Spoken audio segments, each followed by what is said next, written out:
6 মাসের বাচ্চাকে ঘুম পাড়াতে গিয়ে আমি নিজেই ঘুমিয়ে গিয়েছি। যখন ঘুম ভাঙলো তখন বাড়িতে প্রায় দুপুর 2টা বাজে। তাড়াহুড়া করে চুলগুলো হাত খোপা করতে করতে খাট থেকে নামলাম।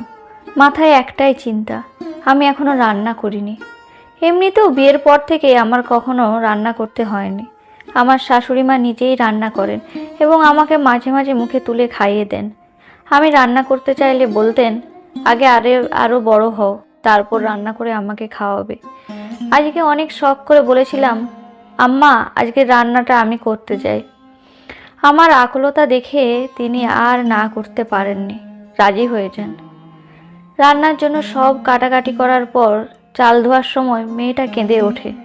তখন আমার শাশুড়ি বলেন, আগে ওর কান্না থামাও, ঘুমাবে মনে হয়। আমি ওকে নিয়ে ঘুম পাড়াতে গিয়ে নিজেও ঘুমিয়ে গেলাম। এখন কি হবে? 2টা বাজে, রান্না তো করিনি, আম্মা কি খাবে? আমার নিজের কাছে নিজেকে ছোট মনে হচ্ছে। একটা কাজও আমি ঠিক মতো করতে পারি না। রুম থেকে বের হয়ে কোনো দিকে না তাকিয়ে রান্নাঘরের দিকে দিলাম দৌড়। তাড়াতাড়ি রান্না করতে হবে। গিয়ে দেখি বড় ভাবি রান্না করছেন। আমাদের হাঁড়ি পাতিল কিছুই রান্নাঘরে নেই। বড় ভাসুর থাকেন সিঙ্গাপুর। বড় ভাবি আমার বিয়ের 2 সপ্তাহ পরেই আলাদা হয়ে যান। আমরা সবাই এক বাড়িতে থাকি এবং এক রান্নাঘরেই রান্না করি। আমি চিন্তিত হয়ে ঘরে যাওয়ার সময় আমার শাশুড়ির সাথে দেখা হয়। তিনি মাত্রই কলপাড় থেকে গোসল করে কাপড়ের বালতি হাতে এদিকেই আসছেন। আমাকে দেখে কিছু না বলে তিনি কাপড় শুকাতে দেন।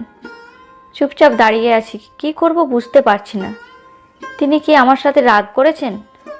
আমারই বা কি দোষ? কিভাবে ঘুমিয়ে গেলাম জানি না। এখন যদি তার জায়গায় আমার মা থাকতো তাহলে কি রাগ করতো? ভাবনার মাঝেই তার ডাকে আমি চমকে উঠলাম। তিনি মুচকি হেসে বললেন, রান্না করবে না? আমি অসহায় মুখে তার দিকে তাকিয়ে বললাম, জি করব। তিনি আবারও চমৎকারভাবে হেসে বললেন, যাও খাওয়ার ঘরে যাও, গিয়ে খেতে বসো, আমি নামাজ পড়ে আসছি। তিনি নামাজের ঘরে চলে গেলেন আর আমি অবাক হয়ে তার দিকে তাকিয়ে আছি। সত্যিই কি শাশুড়ি মা এমন হয়? তারপর নিজেই নিজের বললাম, হ্যাঁ হয়, এই যে আমার শাশুড়ি মা এমন।